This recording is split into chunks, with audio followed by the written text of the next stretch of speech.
اعوذ باللہ من الشیطان الرجیم، بسم اللہ الرحمن الرحیم۔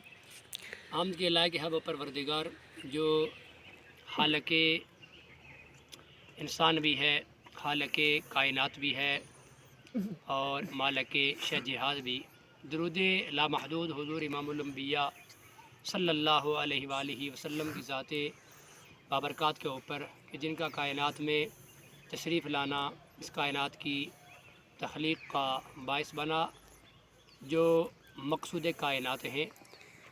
اللہ رب العالمین کے احسان اور فضل سے دوبارہ پھر آپ کے سامنے حاضر ہوں۔ حضور نبی مکرم صلی اللہ علیہ وآلہ وسلم نے ارشاد فرمایا، الماہر بالقرآن مع السفارۃ الکرام البررہ۔ قرآن کے اندر مہارت رکھنے والا قیامت کے دن نیکوکاروں کے ساتھ لکھا جائے گا، معزز فرشتوں کے ساتھ لکھا اور اٹھایا جائے گا۔